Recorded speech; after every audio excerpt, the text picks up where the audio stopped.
நன்றி அப்பா, உம்மை ஸ்தோத்திரிக்கிறோம் ஸ்தோத்திரிக்கிறோம். கர்த்தரின் மேய்ப்பராய் இருக்கிறாரே, தாழ்ச்சியடையேன் என்றுமே. கர்த்தரின் மேய்ப்பராய் இருக்கிறாரே, தாழ்ச்சியடையேன் என்றுமே. அவர் என்னை புல்லுள்ள இடங்களில் மேய்த்து அமர்ந்த தண்ணீரை நடத்துகிறார். அவர் என்னை புல்லுள்ள இடங்களில் மேய்த்து அமர்ந்த தண்ணீரை நடத்துகிறார். கர்த்தரின் மேய்ப்பராய் இருக்கிறாரே, தாழ்ச்சியடையேன் என்றுமே. ஆத்துமாவை தேற்றும் நேசரே, ஆனந்தத்தால் நிறைக்கிறாரே. ஆத்துமாவை தேற்றும் நேசரே, ஆனந்தத்தால் நிறைக்கிறாரே. மகிமையின் நாமத்தின் நிமித்தம் அவர் நீதியின் பாதையில் நடத்துகிறார். மகிமையின் நாமத்தின் நிமித்தம் அவர் நீதியின் பாதையில் நடத்துகிறார். கர்த்தரின் மேய்ப்பராய் இருக்கிறாரே, தாழ்ச்சியடையேன் என்றுமே. மரண பள்ளத்தாக்கில் நடத்தினார், மாபெரும் தீங்குக்கும் அஞ்சி. மரண பள்ளத்தாக்கில் நடத்தினோம், மாபெரும் தீங்குக்கும் அஞ்சி.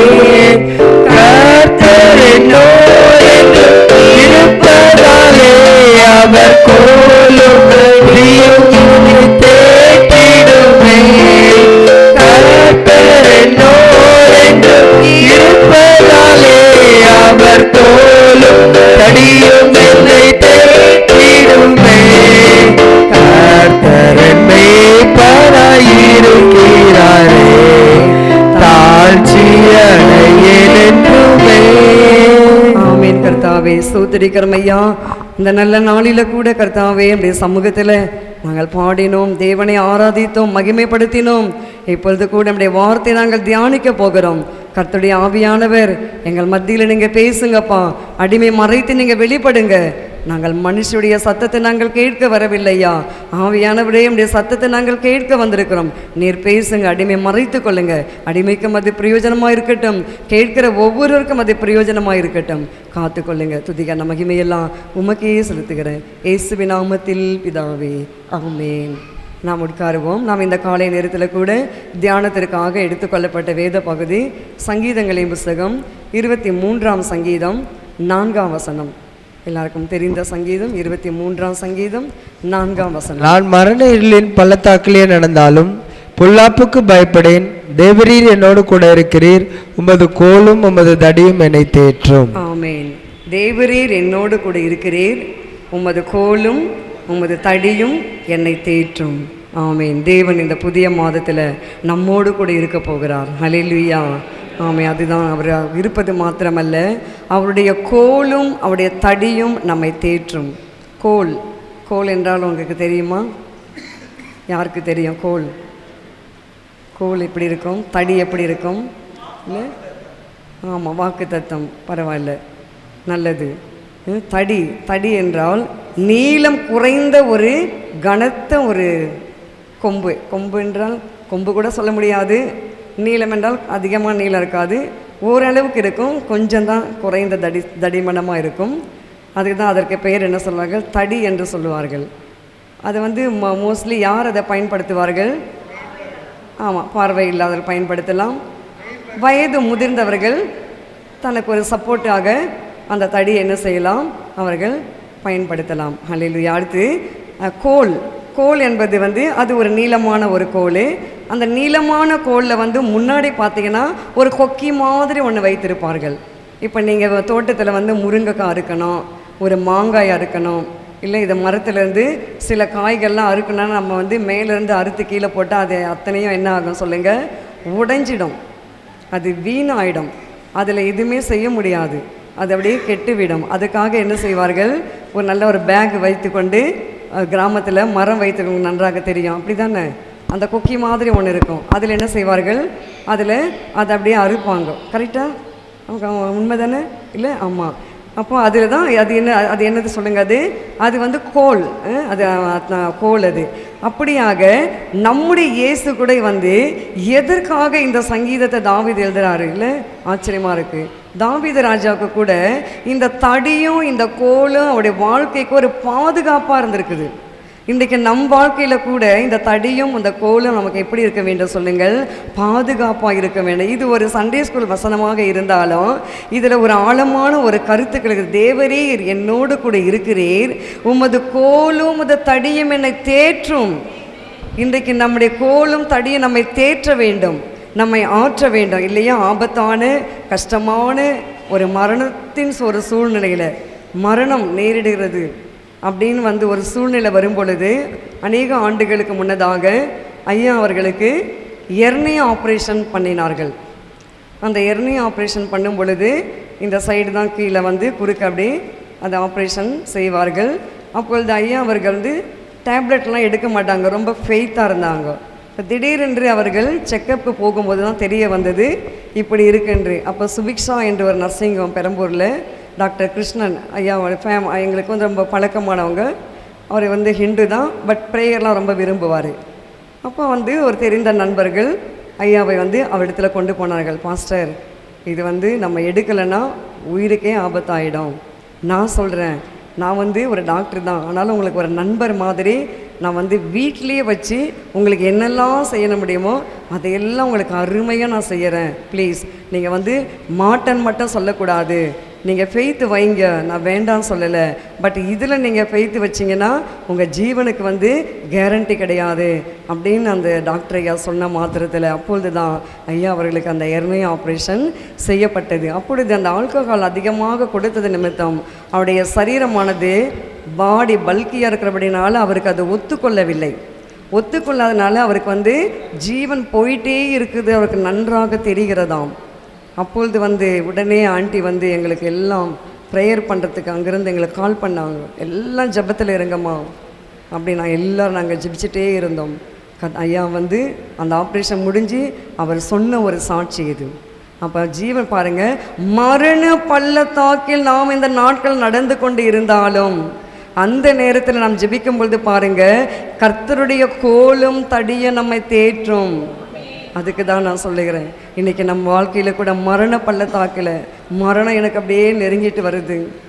ஏன் தெரியல, ஒரு 6-8 வருடம் இருக்குமோ என்ன தெரியல, இருக்கலாம், ஒரு 8 வருடம் கூட இருக்கலாம். அப்பொழுது நான் ஒரு வெள்ளிக்கிழமை ப்ரேயரை முடிச்சுட்டு அந்த கிச்சனில் அந்த ஷெல்ஃப் இருக்க பாருங்கள், அங்கே அப்போ நான் கால் நல்லா இருக்கும், நான் கீழே தான் நான் படுப்பேன். நான் ஒரு பாயை போட்டு கொஞ்சம் நேரம் படுக்கலாம். நான் எப்போவுமே மத்தியானத்தில் நான் படுக்க மாட்டேன், கொஞ்சம் நேரம் படுக்கலாம் அப்படின்னு சொல்லி நான் படுத்த நேரத்தில் எனக்கு ஒரு மரண பயம், என் நெஞ்சை வந்து அப்படியே பிடிச்சது, நெஞ்சு வலி. எனக்கு தெரியாது அந்த மாதிரிலாம், நெஞ்சு வலிக்க ஆரம்பித்தது, என்னால் மூச்சு விட முடியல. அப்பொழுது நான் எழும்பி உட்கார்ந்து நான் ஜெபிக்க ஆரம்பித்தேன். அப்போ ஜெபிக்கும் பொழுது பார்த்தீங்கன்னா கரெக்டாக இந்த பக்கத்து வீட்டில் அந்த அம்மா வந்து அப்போந்தான் அந்த வெளியில் நின்றுருக்காங்க. நின்றுட்டு அவங்க என்ன பண்ணியிருக்காங்க, உள்ளே போயிருக்காங்க. அப்போ நான் ஜெபிக்கிறேன், இயேசுவே இந்த மரணக்கட்டு என்னை தாக்கக்கூடாது, எனக்கு ஒன்றும் புரியலன்னு சொல்லி நான் கட்டி ஜெபிக்கிறேன். அந்த தாயாருக்கு அந்த மரணக்கட்டை அது அங்கே கடந்து சென்று அவர்கள் மரித்து போனார்கள். 2 நிமிஷம்தான். அப்போ வந்து எல்லாரும் சொன்னாங்க, இந்த பாட்டிமாவை நான் இப்போ தான் பார்த்தேன், எனக்கு பாய் சொன்னாங்களே எப்படி இது மரித்தார்கள்.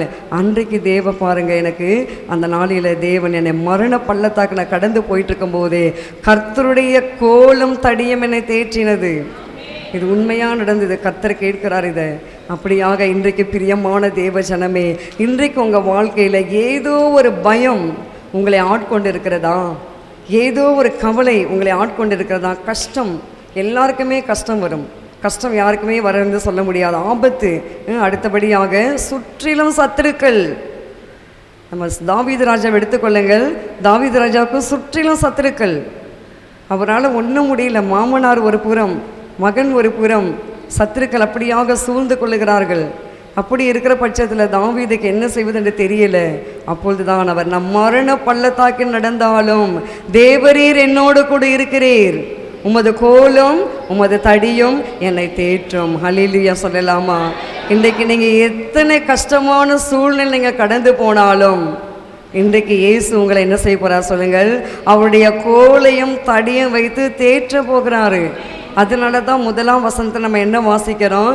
கர்த்தர் என் மேய்ப்பராக இருக்கிறார், நான் தாழ்ச்சி அடையேன். அப்போ நம்ம மேய்ப்பர்கிட்ட எப்பவுமே ஒரு கோல் இருக்கும், அப்படி தானே? அந்த கோலை எதற்கு பயன்படுத்துவார்கள்? துஷ்ட மிருகங்கள் தங்கள் ஆடுகளையும் ஆட்டுக்குட்டிகளையும் சேதப்படுத்தாமல் இருப்பதற்காக அவர்கள் கையில் எப்பொழுதுமே ஒரு கோல் வைத்திருப்பார்கள், ஒரு தடியை வைத்திருப்பார்கள். இன்றைக்கு நம்முடைய இயேசு கிறிஸ்து கூட நமக்கு நல்ல அருமையான வாக்கு தத்தங்களை கொடுத்திருக்கிறாரு. அதனால தான் நம்ம கஷ்டங்கள் சூழ்நிலைகள் வரும் பொழுது, நெருக்கங்கள் வரும் பொழுது, வியாதிகள், பார்த்தீங்களா சகோதரி சொன்னாங்க, நான் சோத்திரம் சோத்திரம் சோத்திரன்னு சொல்லிகிட்டே இருந்தேன். நர்ஸு வந்து என்னை கேட்டாங்க, நீங்கள் கிறிஸ்டியனா? ஆமாம், நான் கிறிஸ்டியன் தான். அப்போ நம்ம நெருக்கங்கள் வியாதிகள் வரும் பொழுது நம்ம என்ன செய்ய வேண்டும் சொல்லுங்கள்? அந்த வாக்கு தத்தமாகி அந்த கோலை எடுத்து நாம் பயன்படுத்தும் பொழுது கர்த்தர் நம்ம என்ன செய்வாராம்? நம்மை தேற்றுவார், நம்மை ஆற்றுவார், நம்மை பலப்படுத்துவார். ஹல்லேலூயா சொல்லலாமா? ரொம்ப பலவீனமாக இருக்குது. இந்த வாரமெல்லாம் என்னுடைய வலது காலானது எனக்கு மிகவும் பலவீனமாக இருக்குது. இந்த இடது கால் அடிப்பட்டது நிமித்தம் இதில் பேலன்ஸ் பண்ணி என்னால் வந்து ஃபுல் பேலன்ஸ் இதில் படுகிறபடினால இது ரொம்ப வீக் ஆகிவிட்டது. அப்போ நான் ரொம்ப கர்த்தர்கிட்ட கேட்டேன், ஏன் கர்த்தாவே என் கால் மிகவும் வலிக்கிறது, நான் எப்படிப்பா, நான் இப்படி இருந்தால் நான் எப்படி நான் ஊழியம் செய்வது, என்னை பலப்படுத்துங்க. அப்போ கர்த்தருடைய ஆவி என்ன சொன்ன, நீ தானே சொன்ன சபையில் வசனத்தை படிக்கணும், பைபிள் படிச்சுட்டே இருக்கணும், படி. எப்படி வசனத்தை என்ன பண்ண, வாசி அப்படின்றார். உடனே நான் வசனத்தையும் பைபிளையும் நான் வாசிக்க ஆரம்பித்தேன். கர்த்தர் என்னை பலப்படுத்தினார். எதற்காக சொல்ல வருகிறேன்? நமக்கு பலவீனம் வரும், சுகவீனம் வரும். நான் மருந்து மாத்திரை எடுக்க வேண்டாம் என்று நான் சொல்லவில்லை. நீங்கள் எடுத்துக்கொள்ளுங்கள், தேவையானால் எடுத்துக்கொள்ளுங்கள், தேவையில்லை என்றால் நீங்கள் தேவ சமூகத்தில் வேதத்தை நீங்கள் வாசியுங்கள். அந்த வாக்கு தத்தங்களை எடுத்துக்கொண்டு நீங்கள் பிடித்து நீங்கள் ஜெபிக்க ஆரம்பிங்கள். நீங்கள் அப்படி நீங்கள் ஜெபிக்கும் பொழுது நம்முடைய மரண பள்ளத்தாக்குகளை கூட கர்த்தர் மாற்றி போடுவார். ஜீவனுள்ள நாளெல்லாம் நம்ம நன்மையும் கிருபையும் நம்மை தொடர்ந்து நம்முடைய வாழ்க்கையில் வந்து கொண்டிருக்கும். ஒரு ஆயுதம், ஒரு நல்ல ஒரு ஆயுதமாக நம்முடைய ஆவியானவர் நமக்கு கொடுத்திருக்கிறாரு. அது மாத்திரமல்ல, யாத்திராம புஸ்தகம் 3ஆம் அதிகாரம் 12-14 வாசித்து பாருங்க. யாத்திராம புஸ்தகம் 3ஆம் அதிகாரம் 12-14.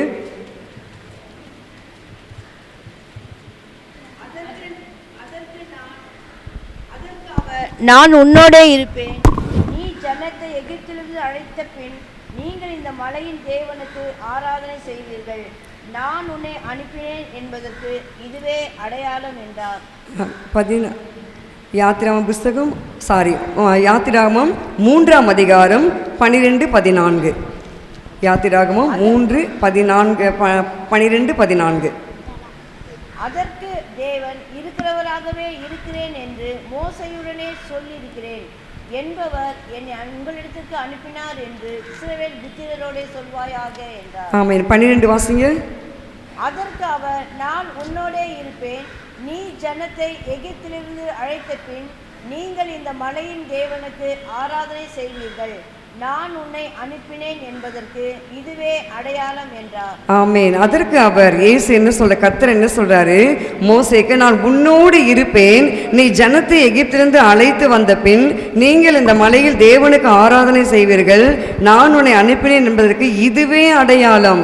அப்போ மோசையை வந்து கர்த்தரை அழைக்கும் பொழுது எகிப்தில் இருக்கிற இஸ்ரவேல் ஜனங்கள் எல்லாம் அடிமைத்தனத்திலிருந்து வெளியில கொண்டு வர வேண்டும். அதற்கு மோசையை கர்த்தர் தெரிந்து கொண்டார். இது நமக்கு நன்றாக தெரியும். ஆனாலும் பாருங்க, மோசேயினிடத்துல ஒரு கோல் கொடுக்கப்படுகிறது. அதுதான் இங்கே இருக்கிற ஒரு விசேஷமான ஒரு கோல். அந்த மோசேயினிடத்துல ஒரு கோல் கொடுக்கப்பட்டு அந்த கோலை கீழே போடும் பொழுது அப்போ மோசே வந்து சிரிச்சிருக்கலாம், எப்படி நானே மந்த வாய் திக்கு வாயாக இருக்கிறேன், என்கிட்ட வந்து நீங்கள் இந்த ஜனங்கள் எல்லாம் கொண்டு வாங்கன்னு சொல்கிறீங்களே. அப்போ மோசே கிட்ட கர்த்தர் என்ன பண்ணுறாரு, நான் உங்ககிட்ட ஒரு கோல் கொடுக்குறேன், அந்த கோலை நீ பயன்படுத்துங்க. எப்படி என்றால், அந்த கோலை நீ கீழே போடு, கீழே போட்டுறது என்னவாக மாறுமா? சர்ப்பமாக, பாம்பாக மாறும். அப்போ பயமாகி விட்டது அவருக்கு. உடனே அந்த கோலை வந்து அதை பிடிச்சுக்க, அந்த பாம்புடைய வாழை பிடி, அது உடனே என்னமாக மாறும், அது கோலாக மாறும். இது உனக்கு அடையாளம். அப்போ இன்றைக்கு கூட நமக்கு தேவன் வாக்குத்தத்தம் கொடுத்து நம்ம அழைக்கும் போது கூட நம்ம நிறைய கேள்வி கேட்குறோம். மோசேக்கு கர்த்தர் கூப்பிட்டார் இல்லையா, இஸ்ரவேல் ஜனங்களே, நான் உன் மூலமாக தான் மோசே நான் ரட்சிக்க போகிறேன், நீ வா அப்படின்னு சொல்லும்போது மோசே நிறைய சாக்கு போக்கு சொல்கிறாரு. நான் பேச மாட்டேன், எனக்கு தைரியம் இல்லை, நான் தான் என்னை வளர்த்தார்கள், என்னை வளர்த்தவங்கிட்ட போய் நான் போய் எப்படி கேட்குறது, நான் திக்கு வாயாக இருக்கேன், நான் மந்த நாவாக இருக்கேன், நான் சொன்னால் யாரும் கேட்க மாட்டாங்க, நான் ஏற்கனவே எகிப்தியை நான் என்ன பண்ணியிருக்கேன், 2 பேர் அடித்து கொலை செய்து நான் மண்ணில் போட்டு மூடிட்டு வந்திருக்கிறேன், என்னை எப்படி அப்படி இப்படின்னு சொல்லி நிறைய சாக்கு போக்குகள் சொல்லி கொண்டு வருகிறார். இன்றைக்கு நம் வாழ்க்கையில் கூட இயேசு நமக்கு நிறைய வாக்குத்தத்தங்கள் கொடுத்தால் கூட நாம் நிறைய சந்தேகப்படுகிறோம். இது நடக்குமா நடக்காதா, இது செய்வாரா செய்யமாட்டாரா, இது ஆகுமா இது ஆகாதா. ஆனாலும் பாருங்க, மோசேக்கு கர்த்தர் வந்து ஒரு அடையாளமாக ஒரு கோல் கொடுத்தாரு. அந்த கோலை வைத்து கொண்டு தான் மோசே என்ன செய்கிறாரு, 20 லட்சம் ஜனங்கள், கிட்டத்தட்ட 6 லட்சம் தான் வந்து புருஷர்கள் இல்லையா, அந்த புருஷர்கள் எல்லாம் ஒரு ஸ்திரீகள் இருப்பாங்க, ஆனால் 12 லட்சம் அந்த பிள்ளைகள் எல்லாம் இருப்பாங்க. ஒரு பிள்ளை தானே அந்த காலத்தில் இருப்பாங்க, ஒவ்வொருத்தருக்கு எத்தனையோ பிள்ளைங்க இருக்காங்க. இதெல்லாம் பார்க்கும்போது 20 லட்சத்துக்கு மேற்பட்ட ஜனங்களை அவர் நடத்தி கொண்டு வரணும். 2வது பார்வோனிடத்திலிருந்து அந்த ஜனங்களை விடுதலை கொண்டு வர போய் பேசணும். பார்வோனிடத்தில் போய் தைரியமாக பேசணும். யார் பேசுவார்கள்?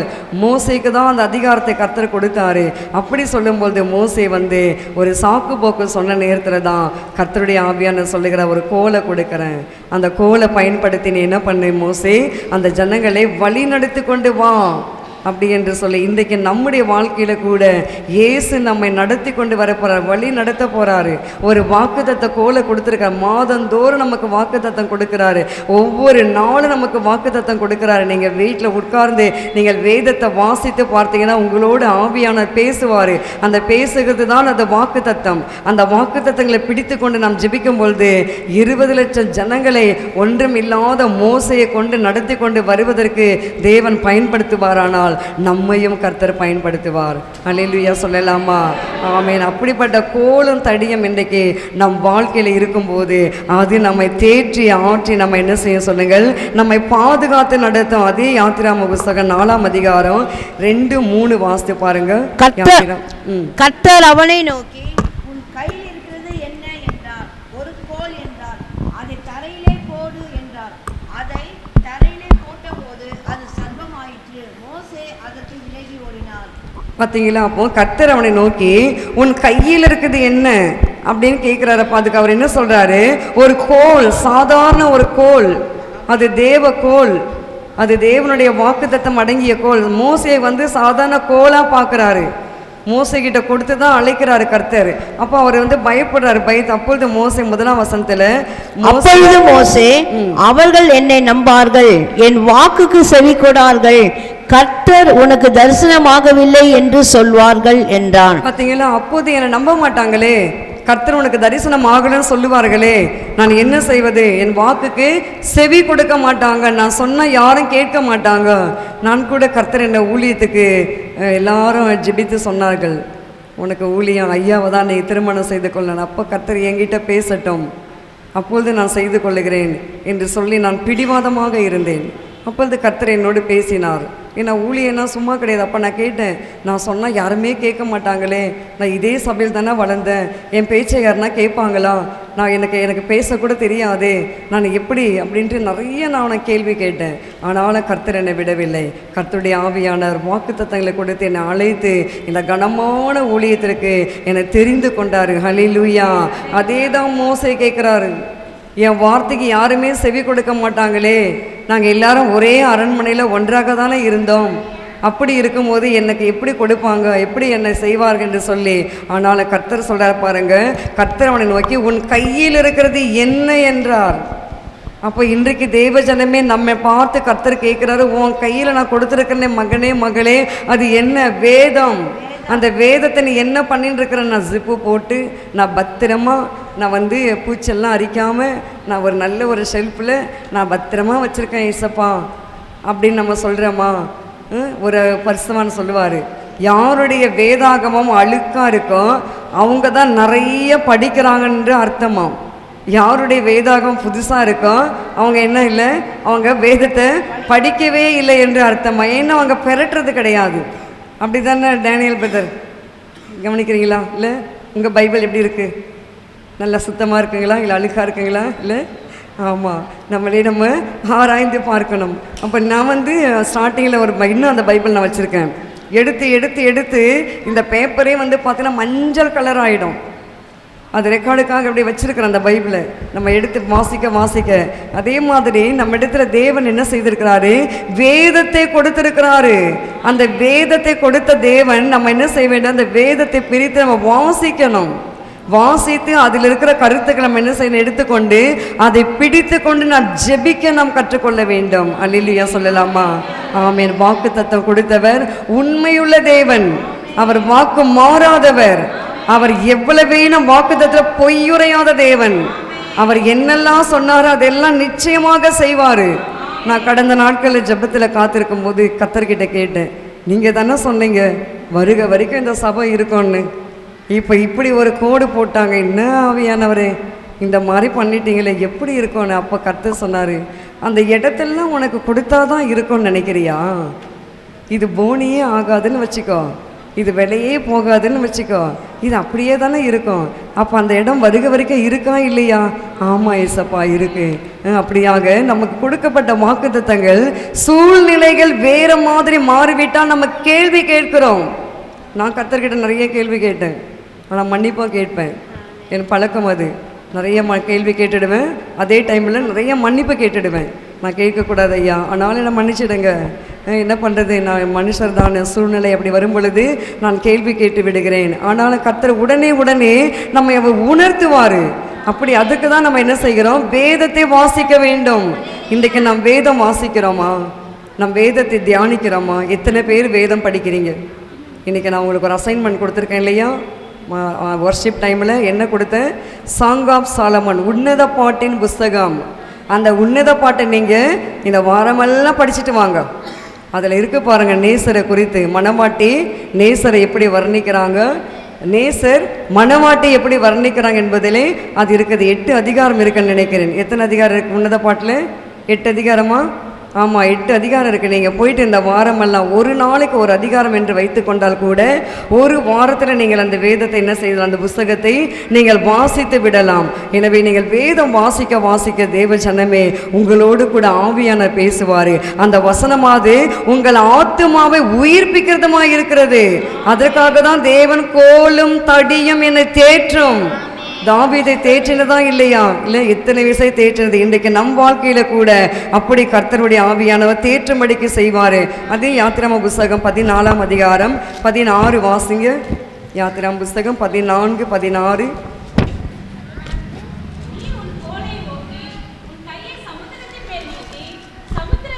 விடு. அப்பொழுது இஸ்ரவேல் புத்திரர் சமுத்திரத்தின் நடுவாக வெட்டாந்தரையிலே நடந்து போவார்கள். ஆமென். இது உங்களுக்கு நன்றாக தெரியும். இஸ்ரவேல் ஜனங்கள் எகிப்திலிருந்து அவர்கள் வந்து கொண்டிருக்கிறார்கள். வந்து கொண்டிருக்கும் போது அவர்களுக்கு முன்னதாக சிவந்த சமுத்திரம். அந்த சிவந்த சமுத்திரத்தை கடப்பதற்கு அவங்களால முடியல. உடனே முறுமுறுக்கிறாங்க. இல்லை, நம்ம கூட அப்படிதான். இதாகல உடைய கர்த்தர் செய்யலாம், உடனே முறுமுறுத்துறோம். ஐயோ கர்த்தாவே இப்படி ஆயிடுச்சு அப்படி ஆயிடுச்சு, இப்படிலாம் நம்பண்ணே அப்படி இப்படி என்று சொல்லி. அதே போல தான் இஸ்ரவேல் ஜனங்கள் முறுமுறுக்கிறார்கள். அப்போ மோசேக்கு ஒன்றும் புரியல. மோசேக்கு ஒன்றும் புரியாதபடினால அப்படியே அவர் திகைத்து கொண்டிருக்கும் போது தான் கர்த்தருடைய ஆவி என்ன சொல்கிறாரு? நீ உன் கோலை ஓங்கி என்ன பண்ணு? உன் கையை சமுத்திரத்தின் மேல் நீட்டு. அப்போ இன்றைக்கு வாக்குத்தத்தமாகிய கோலை சமுத்திரம் என்றால் சோதனை, உபத்திரவம், பாடுகள், நெருக்கங்கள், கஷ்டங்கள், சோதனைகள், யாருமே புரிந்து கொள்ள முடியாத ஒரு சூழ்நிலை, ஒருவருமே நேசிக்க முடியாத ஒரு சூழ்நிலை. அப்படிப்பட்ட ஒரு சூழ்நிலை நம் வாழ்க்கையில் செங்கடலை போல வரலாம். அந்த செங்கடலை போல நம்மை சிவந்த சமுத்திரம், அந்த சிவந்த சமுத்திரத்தை போல நம்மை பயமுறுத்தி கொண்டிருக்கலாம். இன்றைக்கு அந்த ஆவியானவர் என்ன சொல்றாரு? உன் கோலை சமுத்திரத்துக்கு நேராக நீட்டு. பிரச்சனைக்கு நேராக நம் கையை நீட்டணும். என்ன சொல்றீங்க? நம் கடன் பிரச்சனை வந்துச்சுன்னா அப்படியே நம்ம டிப்ரெஷன்லேயே போயிடக்கூடாது. நம்ம அந்த கடன் வந்த உடனே அந்த கடன்லேருந்து நான் எப்படி வெளியில் வர வேண்டும் என்று அதற்கு நாம் வழியை கண்டுபிடித்து கோலாகிய வாக்கு தத்தங்களை பிடித்து நாம் ஜெபிக்க ஆரம்பிக்க வேண்டும். நாம் ஜெபிக்கும் போது தான் செங்கடல் ரெண்டாக பிளந்தது. மோசே பாருங்க, அந்த கோலை சமுத்திரத்துக்கு நேராக நீட்டுறாரு. நீட்டின மாத்திரத்தை என்ன நடக்குது? சமுத்திரத்தை ரெண்டாக பிளந்து விடு. அப்பொழுது இஸ்ரவேல் ஜனங்கள் என்ன செய்வார்கள்? சமுத்திரத்தின் நடுவாக வெட்டாந்தரையில் நடந்து போவார்கள். அப்படியே நடந்துச்சா இல்லையா? நீங்க பின்னாடி அதை வாசித்து பாருங்கள். அந்த குவியலாக அந்த சமுத்திர தண்ணியானது ரெண்டு ஓரமாக வந்து நின்றது என்று சொல்லி நாம் வாசிக்கிறோம். 22 வாசித்து பாருங்க. 22, 21 வாசிங்க. மோசே தன் கையை சமுத்திரத்தில் மேல் நீட்டினான். அப்பொழுது கர்த்தர் ரா முழுவதும் பலத்த கீழ்காற்றினால் சமுத்திரம் ஒதுங்கும்படி செய்து அதை வறண்டு போக பண்ணினால் ஜலம் பிரிந்து போயிற்று. பார்த்தீங்களா? அப்போ மோசே தன் கையை சமுத்திரத்தின் மேல் நீட்டினான். வெறும் கை இல்லைங்க, மோசே என்ன கொடுத்திருக்கார்? தேவன் ஒரு கோலை கொடுத்தாரு. இன்னைக்கு நாம கூட வெறும் கையில முளம் போடுவேன்னு சொல்லுவாங்க சிலர், இல்லை பழமொழியும் சொல்லுவாங்க, வெறும் கையில் முளம் போட. சும்மாவே ஒன்றுமே நம்ம தேவன்கிட்ட போயிட்டு ஜெபிக்காமலேயே, உபவாசமே நம்ம எடுக்காமலேயே, தேவனுக்கு ஊழியமே செய்யாமல அப்படியே பேசாமல் கம்முன்னு உட்காந்துருந்தா கர்த்தர் செய்வாரா? செய்ய மாட்டார். நாம் என்ன செய்ய வேண்டும்? தேவனுக்காக ஏதாவது ஒன்று செய்ய வேண்டும். அதே போலதான் வாக்கு தத்தங்களை கர்த்தர் கொடுத்தாரானால் அந்த வாக்கு தத்தங்களை நீட்டி நாம் பிரச்சனையை பார்த்து நாம் ஜெபிக்க நாம் கற்றுக்கொள்ள வேண்டும். அதை தான் மோசே செய்தாரு. மோசே கையை நீட்டினாரு. நீட்டின மாத்திரம் என்ன ஆகுது பாருங்க, ராமுழுதும் ஒரு கீழ்காற்றை அனுப்பினாராம். சமுத்திரம் கீழ்காற்றை அனுப்பின உடனே சமுத்திரம் என்னாச்சு சொல்லுங்க? ஒதுங்கும்படி செய்து அதை வறண்டு போக பண்ணினார். எவ்வளவு அதிசயமுள்ள தேவன் பாருங்க. அதனால்தான் நம்முடைய தேவனுக்கு என்ன சொல்லுங்க? அதிசயமானவர். அதிசயங்கள் செய்கிறவர் நம் நடுவில் இருக்கிறார். அற்புதங்கள் செய்கிறவர் நமக்குள் வசிக்கிறார். செங்கடலை இரண்டாக பிளந்தார். அதிசயம் செங்கடலை இரண்டாக பிளந்திட்டார். அதிசயம் வெறும் தண்ணீரை திராட்சரசமாய் மாற்றினார். அதிசயம் வெறும் தண்ணீரை திராட்சரசமாய் மாற்றினார். அதிசயம் அதிசயங்கள் செய்கிறவர் நம் நடுவில் இருக்கிறார். அதிசயங்கள் செய்கிறவர் நம் நடுவில் இருக்கிறாரு. ஹல்லேலூயா சொல்லலாமா? இன்றைக்கு உங்க நடுவில் இருக்கிறாரு. இந்த 4வது மாதத்துல உங்க குடும்பத்தின் நடுவில் அவர் இருக்கிறாரு. நம் குடும்பத்தின் நடுவில் அவர் இருக்க வேண்டுமானால் நாம் என்ன செய்ய வேண்டும்? வாக்கு தத்தங்களை நம்ம பிடித்து கொள்ள வேண்டும், ஜெபிக்க வேண்டும், வாசிக்க வேண்டும். மோசே அதை தான் சொன்னார். மோசே கிட்ட கர்த்தர் சொன்ன, மோசே கையை நீட்டுப்பா, உன் கோலை நீட்டு. நீ ஏன் சும்மா வச்சிருக்கிற? உனக்கு கொடுக்கப்பட்ட வாக்கு தத்தங்கள்லாம் எங்க அறிக்கை பண்ணு, அதை நீ மனப்பாடம் செய், அதை சொல்லி பாரு என்று சொல்லி தேவன் மோசேனிடத்தில் சொல்லுற மாத்திரத்தில் தான் அவர் கையை சமுத்திரத்துக்கு நேராக நீட்டினார். இன்றைக்கு தேவ ஜனமே, பிரச்சனைகள் வரும், போராட்டங்கள் வரும், சூழ்நிலைகள் மாறும், புரிந்து கொள்ள முடியாத காரியங்கள் வரும், எல்லா நேரத்தில் பண பிரச்சனைகள் வரும், பண தேவைகள் நமக்கு நிறைய வேண்டும், நமக்கு காரியங்கள் இருக்கிறது. அந்த நேரத்தை நாம் என்ன செய்ய வேண்டும் சொல்லுங்கள்? கர்த்தரையே நாம் நோக்கி பார்க்க வேண்டும். நம் கரங்களை நாம் பிடிக்கும், அவர் கரத்தோடு நம்ம கரம் இணைக்கப்படணும். ஜெபிக்க வேண்டும், தேவைகளுக்காக ஜெபிக்க வேண்டும். அப்பா என் தேவை எல்லாம் நிறைய பேர் தேவைகளுக்காக ஜெபிக்காமல் ஜிபேக்கு அனுப்புங்க, அக்கௌண்ட் அனுப்பிடுவாங்க. இந்த அக்கௌண்ட்டுக்கு நீங்கள் ஜிபே அனுப்புங்க, அது அனுப்புங்க. தேவையே இல்லை.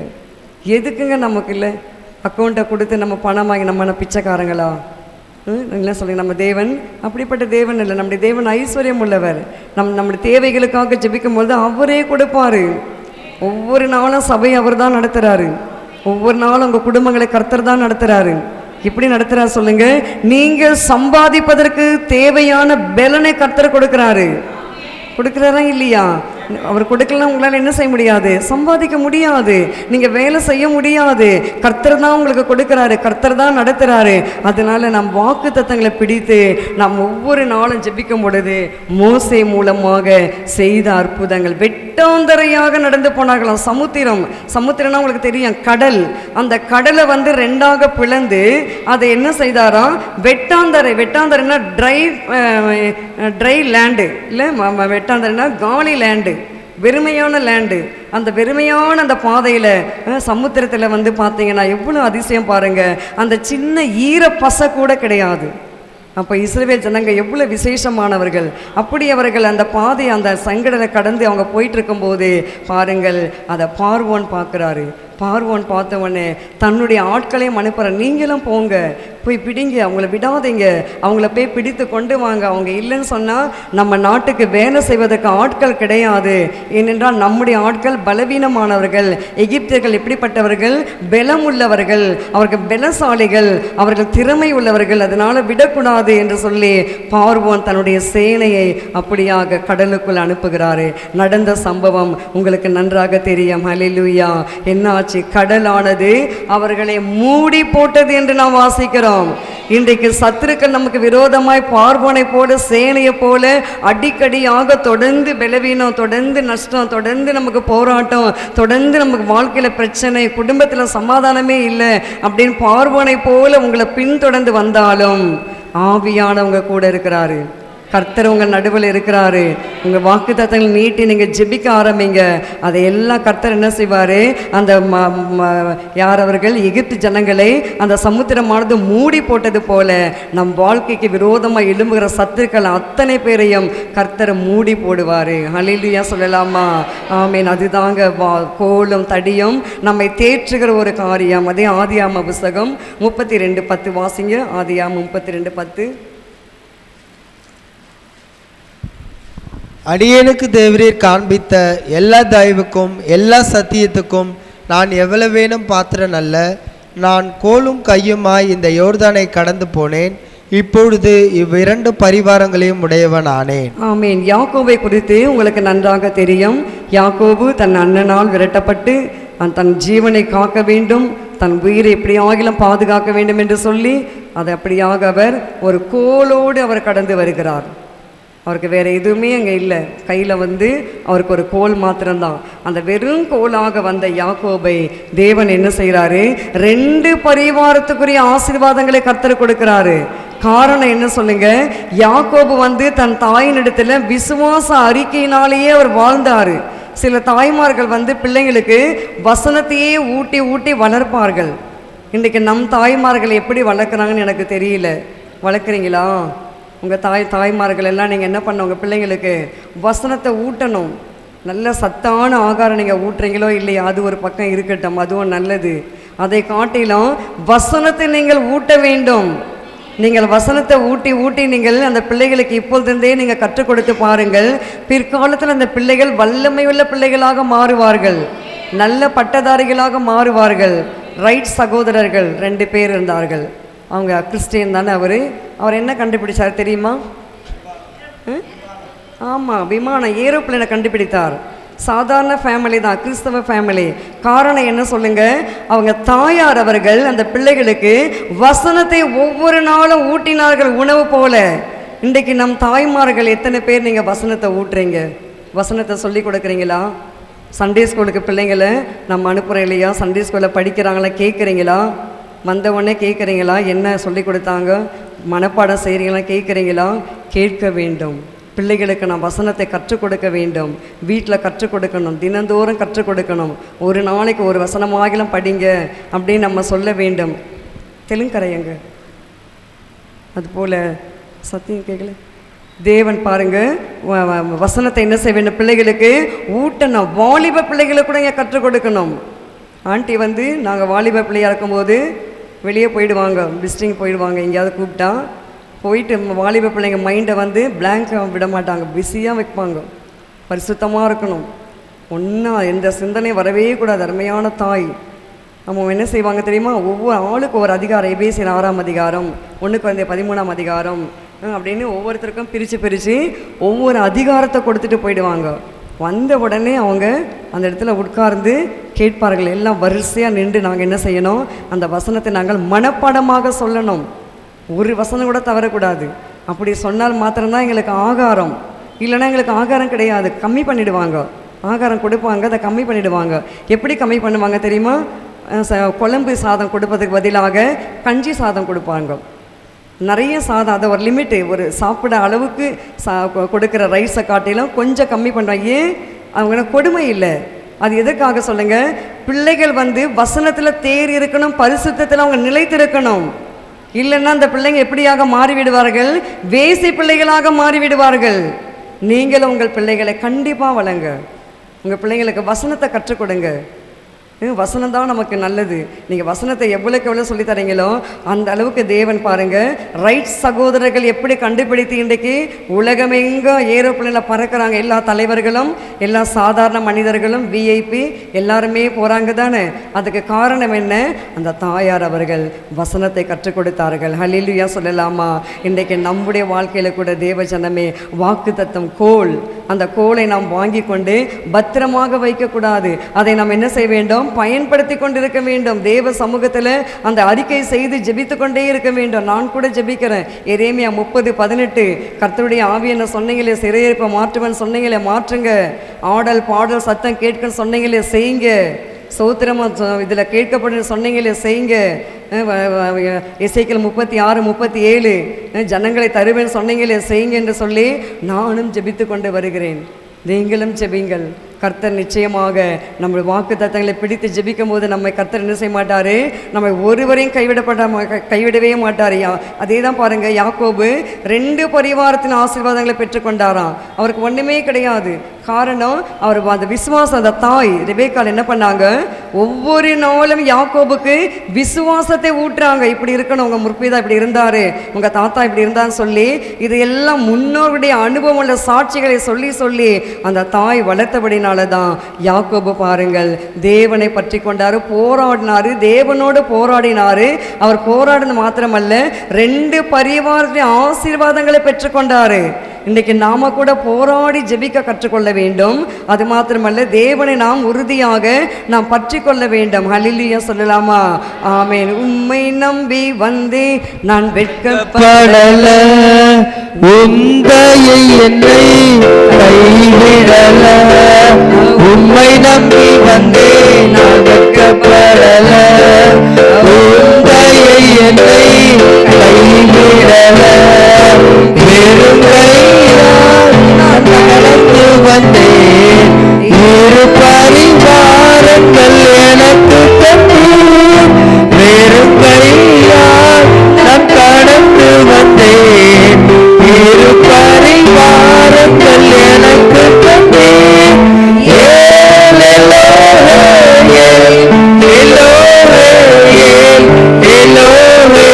உம்மை துதிப்பேன்.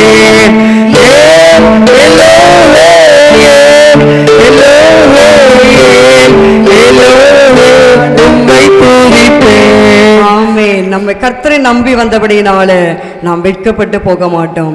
யாக்கோபு கர்த்தரை நம்பினாரு. அம்மா கொடுத்த அந்த வாக்குத்தத்தங்களை பிடித்து கொண்டாரு.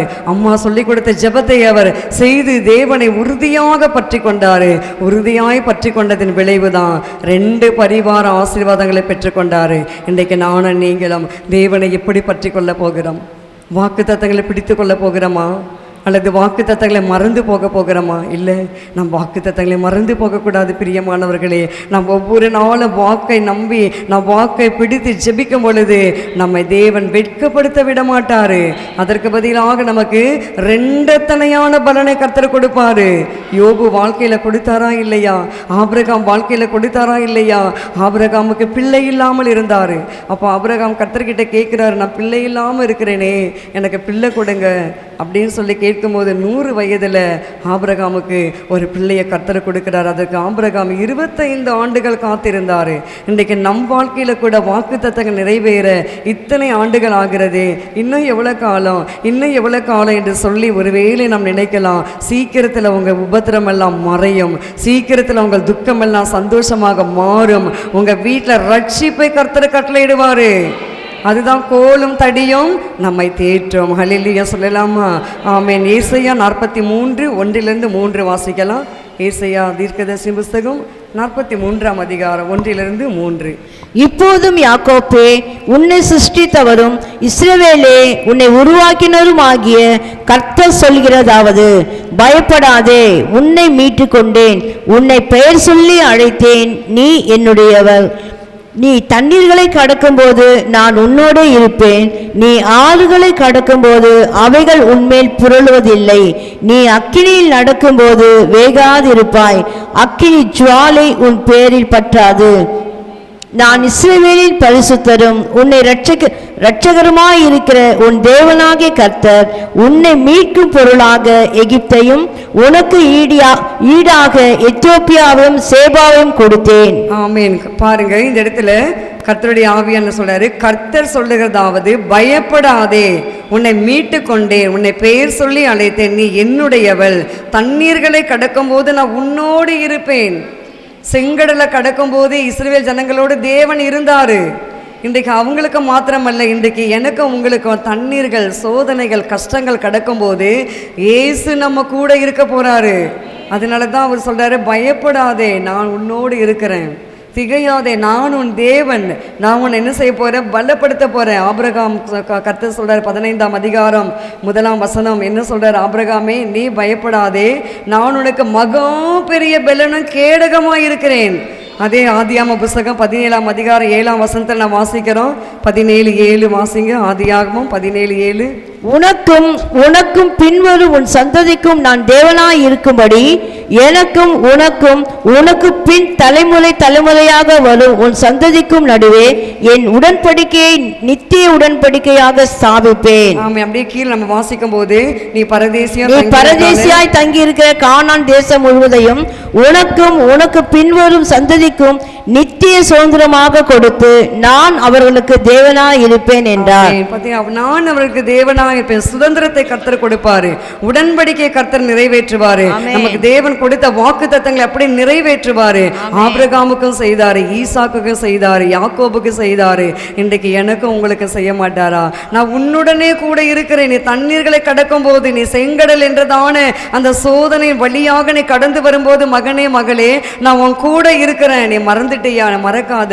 என்னை நீ எப்பவுமே நடுவில் வைத்துக்கொள், என்னை எப்பவுமே நீ கண்முன்ன நிறுத்தி வைத்துக்கொள். நான் உன் கூடவே இருக்கிறேன். நான் உன் கூட இருப்பது மாத்திரமல்ல, மரண பரியந்தம் நான் உன்னை நடத்துவேன். 23ஆம் சங்கீதம் மீண்டும் அந்த 4ஆம் வசனத்தை வாசித்து பாருங்க. 23:4. நான் மரண இருளின் பள்ளத்தாக்கிலே நடந்தாலும் பொல்லாப்புக்கு பயப்படேன், தேவரீர் என்னோட கூட இருக்கிறீர், உமது கோலும் உமது தடியும் என்னை தேற்றும். ஆமென். தேவரீர் என்னோடு கூட இருக்கிறீர். தண்ணீர்களை கடக்கும் போது நீங்க என் கூட இருக்கிறீங்கப்பா. அக்னியில் நடக்கும் போது என் கூட இருக்கிறீங்க. என்னை எவ்வளவோ பேசுறாங்க, என்னை எவ்வளவோ என்னை வார்த்தையினால கலங்க பண்ணினார்கள், எனக்கு எவ்வளவோ அவமான நிந்தனை வந்தது. அக்னி பரவாயில்லை, உங்களுக்கு வந்தாலும் நீங்கள் பொறுத்து கொள்ளுங்கள். இயேசு அதை தான் செய்தார். இயேசு என்ன பண்ணார்? வாயை திறவாதிருந்தார். அவர் அடிக்கப்படுகிற ஆட்டை போல, சத்தமிடாத ஆட்டை போல இருந்தார். அவர் அடிக்கும் போது வாய் திறக்கல, அவர் எதுவுமே பேசல. இன்றைக்கு நம்முடைய வாழ்க்கையில கூட அக்னி நடக்கும்போது, நம் சோதனை வழியாக போகும்போது அவர் நம்மோடு கூட இருப்பார். நம்ம எதுவும் பேச வேண்டாம். இயேசு நமக்காக எல்லாவற்றையும் யுத்தத்தை அவர் செய்வார். நீங்கள் சும்மா இருங்கள், இந்த யுத்தத்தை நான் செய்வேன் என்று சொல்றாரு. அதுபோல தண்ணீர்களை கடக்கும் போது நான் கூட இருந்தேனே மகனே மகளே, நீ மறந்து விடாத, நான் எப்பவுமே உன் கூட இருக்கிறேன். நீ கேட்காத, என் கூட இல்லை, நீங்க என் கூட இருந்தீங்கன்னா இதெல்லாம் நடக்குமா? என் கூட இல்லையே என்று நம்ம கேட்க வேண்டாம். இயேசு ஒவ்வொரு நாளும் நம் கூட இருந்து அவர் நம்ம என்ன செய்கிறார் சொல்லுங்கள், அவர் நடத்தி கொண்டு வருகிறாரு. ஹல்லேலூயா. அதே ஆதியாகம புஸ்தகம் 26:3-4 வாசித்து பாருங்கள். ஆதியாகம புஸ்தகம் 26ஆம் அதிகாரம் 3-4.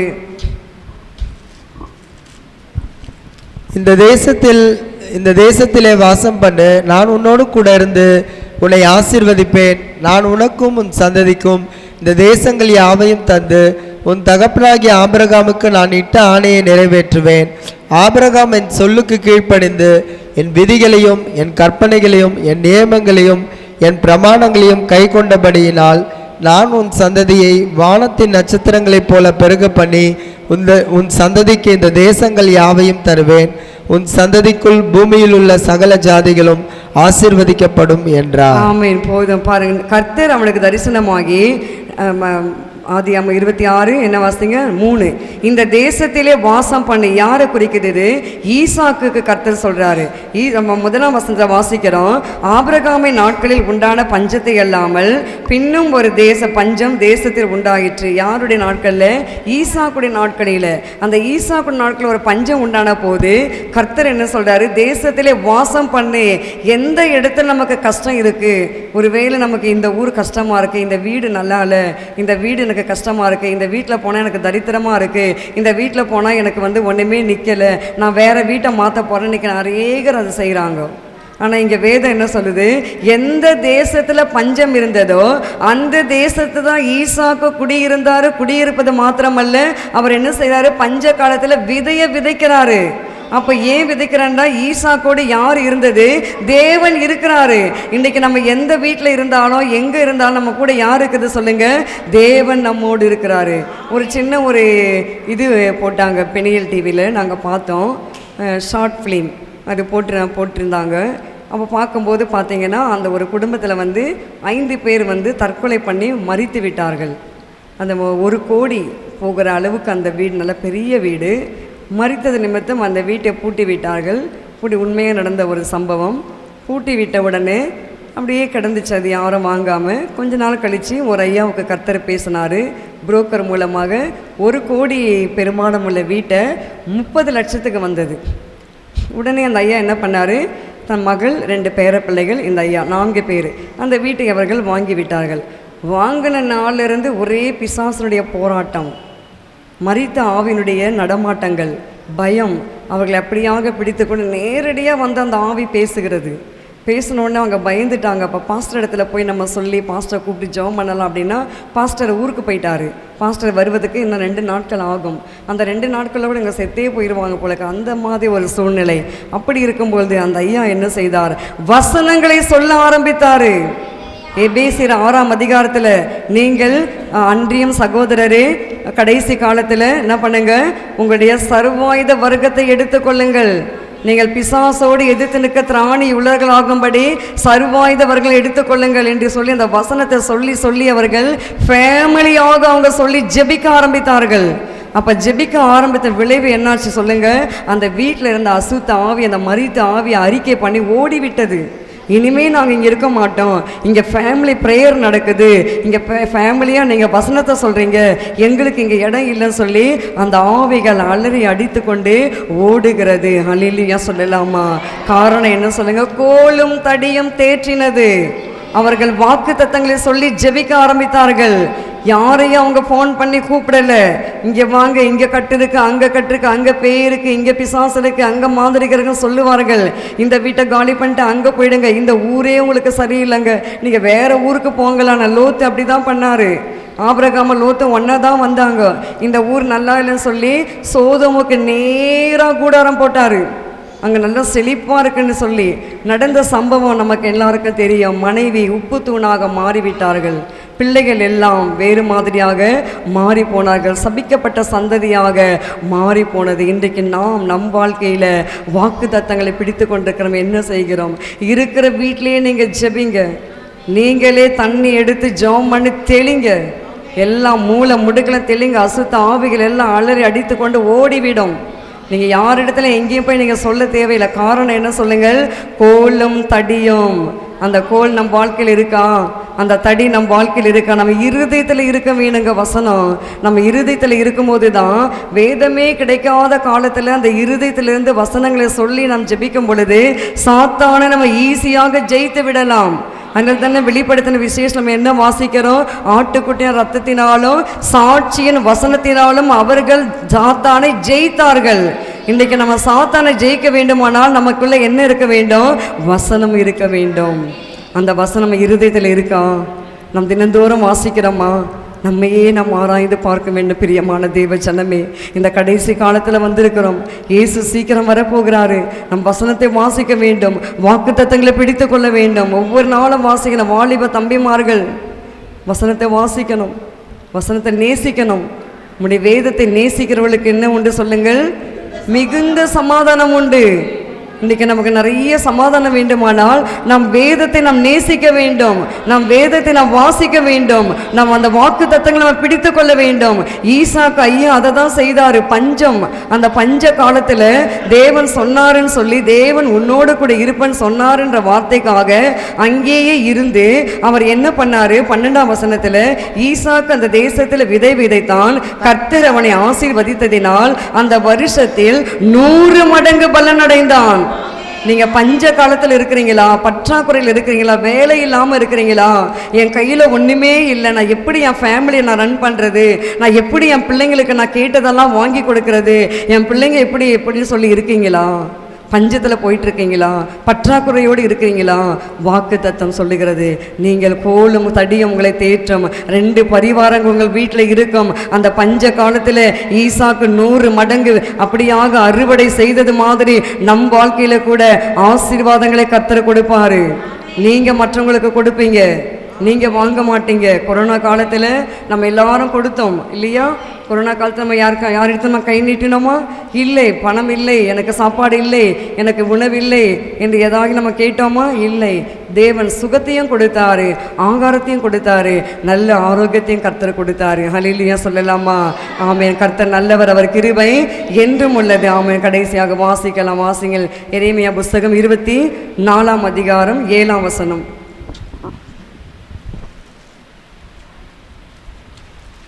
எரேமியா 24:7.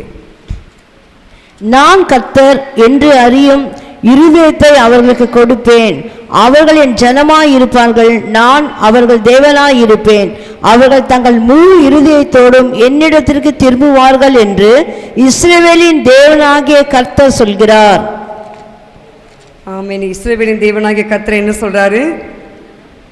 நான் கர்த்தர் என்று அறியும் இருதயத்தை அவர்களுக்கு கொடுப்பேன், அவர்கள் என் ஜனமாய் இருப்பார்கள், நான் அவர்கள் தேவனாய் இருப்பேன், அவர்கள் தங்கள் முழு இருதயத்தோடு என்னிடத்திற்கு திரும்புவார்கள் என்று இஸ்ரவேலின் கர்த்தராகிய கர்த்தர் சொல்லுகிறார். அப்ப இஸ்ரவேலின் தேவனாகிய கர்த்தர் என்ன சொல்றாரு? முழு இருதயத்தோடு நாம் தேவன் பக்கமாக நாம் திரும்ப வேண்டும். ஏதோ ஞாயிற்றுக்கிழமை நம்ம சபைக்கு வரணுன்றதுக்காக சில பேர் என்ன செய்யக்கூடாது? இருக்கக்கூடாது. என்ன சொல்றீங்க? முழு இருதயத்தோடு. அந்த பாவியான ஸ்ரீ என்ன செய்கிறார்கள்? அந்த சீமோன் வீட்டில் இயேசு கிறிஸ்து பந்தி இருக்கும்போது இயேசு கிறிஸ்து வராருன்னு சொல்லி அவரை விருந்துக்கு கூப்பிட்டாங்க. சீமோன் விருந்துக்கு கூப்பிட்டது உண்மைதான். கூப்பிட்டுட்டு என்ன பண்ணல? இயேசு கிறிஸ்துவுக்கு கால் கழுவுறதுக்கு கூட தண்ணீர் கொடுக்கல. நீங்கள் வீட்டில் போய் வாசித்து பாருங்களேன் அந்த அதிகாரத்தை. ஆனால் எப்படி விருந்து தடப்படலாம், எல்லாம் டேபிளில் இருக்குது, எல்லாரும் சாப்பிட்ணுன்னு சொல்லி. பட் என்ன, இயேசு கிறிஸ்துவுக்கு காலை கழுவ கூட தண்ணி கொடுக்கல, கை கழுவ கூட தண்ணி கொடுக்கல. ஆனால் ஒரு ஸ்ரீ, அந்த ஊரில் பாவியான ஸ்ரீ என்ன பண்ணுறாங்க? தனக்கு வைக்கப்பட்டிருக்கிறதான வெளியேற பெற்ற அந்த நலதம் என்ற தைலத்தை எடுத்துகிட்டு வந்து ஆரம்பத்திலிருந்து கடைசி வரைக்கும் அந்த தைலத்தை என்ன செய்கிறாங்க? உடைச்சி இயேசு கிறிஸ்துவின் சரீரத்தில் ஊற்றி அதை அப்படியே கொண்டு வந்து தனக்கு மகிமையாக இருக்கக்கூடியது கூந்தல். பெண்களுக்கு முடி, அந்த கூந்தல் தான் அவங்களுக்கு கனத்தை கொடுக்கிறது. அந்த முடியை வைத்து என்ன செய்கிறாங்க அந்த அம்மா, அந்த சகோதரி இயேசு கிறிஸ்துவின் காலை அப்படியே துடைத்து எடுக்கிறாங்க கண்ணீரோட. அதுதாங்க அன்பு. அதுதான் முழு இருதயத்தோடு என்ன செய்ய வேண்டும் சொல்லுங்கள்? கர்த்தர் பக்கமாக திரும்ப வேண்டும். நாம் திரும்புகிறோமா? நம் கர்த்தர் பக்கமாக நெருங்குகிறோமா? உங்கள் முழு இருதயத்தை நீங்கள் கர்த்தருக்கு கொடுக்குறீங்களா? ஃபுல் ஹார்ட், முழு இருதயம். நான் ஃபுல்லாக இயேசுக்கு கொடுக்க போகிறேன். என் இருதயம் இயேசுக்கு தான் சொந்தம். என் இருதயம் வேறு யாருக்கும் கிடையாது. என் இருதயத்தில் சினிமா பாட்டெல்லாம் வராது, என் இருதயத்தில் மற்ற கதைகளெல்லாம் வராது. ஆவிக்குரியது நீங்கள் சேனலை வைத்து பாருங்கள், ஆவிக்குரிய மெசேஜை கேளுங்க, கர்த்தருடைய பரிசுத்தவானுடைய மெசேஜை கேளுங்க. அது உங்களுக்கு வாழ்க்கைக்கு பிரயோஜனமாக இருக்கும். மற்றபடி நம்ம என்ன செய்யக்கூடாது சொல்லுங்கள்? நம்ம தேவையில்லாத காரியமாக பார்க்கக்கூடாது. நம்ம இருதயம் எப்படி இருக்க வேண்டும்? தேவனை முழு இருதயத்தோடு நாம் தேட வேண்டும். அப்பொழுதுதான் அவர் நமக்கு தேவனாக இருப்பார், நாம் அவர் ஜனங்களாக இருக்க முடியும். அப்பொழுதுதான் அவர் நம்மோடு இருப்பார். தண்ணீர்களை கடக்கும் போது நான் கூட இருப்பேன், அக்னியில் நடக்கும் போது நான் கூட வருவேன், நீ வேகாதிருப்பாய். எனவே ஈசாக்கு ஆசீர்வதித்த கர்த்தர் இன்றைக்கு நம்மையும் கர்த்தர் ஆசீர்வதிக்க போகிறார். தாவீதுக்கு கொடுத்த கர்த்தர் இன்னைக்கு நமக்கும் அந்த வாக்குத்தத்தங்களை கொடுக்க போகிறார். கோலும் தடியும் என்னை தேற்றும், நான் மரண இருளின் பள்ளத்தாக்கில் நடந்தாலும் தேவரீர் நான் பொல்லாப்புக்கு நான் பயப்படேன், ஏனென்றால் நீங்கள் என் கூட இருக்கிறீங்க. எனக்கு பொல்லாப்பு வரட்டும், எனக்கு மரணம் வரட்டும், எனக்கு பயம் வரட்டும், எனக்கு நஷ்டம் வரட்டும், எது வந்தாலும் இயேசு என் கூட இருக்கிறாரு, கர்த்தர் என்னை நடத்துவார் என்று சொல்லி அந்த விசுவாசத்தோடு நம்ம இருக்கலாமா? கண்களை மூடி நாம் ஜெபிக்கலாம். நன்றி அப்பா, சோதரிக்கிறோம் ஐயா, துதிக்கிறோம் கர்த்தாவே. ஹல்லேலூயா, ஹல்லேலூயா. சோதரிக்கிறோம், சோதரிக்கிறோம் அப்பா. நன்றி ஆவியானவரே, கேட்ட வார்த்தைகளுக்காக சோதரிக்கிறோம் ஐயா. தேவரீர் கர்த்தாவே, நீர் எங்களோடு கூட இருக்க வேண்டுமானால் நாங்களும் உம்மை கர்த்தா முழு இருதயத்தோடு உம்முடைய சமூகத்தில் வர வேண்டும் ஐயா. அப்பா, எங்கள் வாக்கு தத்தமாகி அந்த கோலையும் தடியை நாங்கள் பிடித்து கொண்டு எங்கள் வாழ்க்கையில் வருகிற சோதனைகள், கஷ்டங்கள், பாடுகள், உபத்திரங்கள் எல்லாவற்றையும் ஜெயிப்பதற்கு ஐயா எங்களுக்கு வாக்கு தத்தம் மிகவும் அவசியமாக இருக்கிறதப்பா. நாங்கள் வேதத்தை வாசிக்க வேண்டும், அதன்படியாக நாங்கள் நடக்க வேண்டும். கர்த்தர் எங்களுக்கு அந்த கிருபை கொடுத்து நீ நடத்துவீராக. காத்துக்கொள்ளுங்க, பலப்படுத்துங்க. துதிக நம்ம இமையெல்லாம் உமக்கே செலுத்துகிறேன் இயேசுவின் நாமத்தில் பிதாவே, ஆமென்.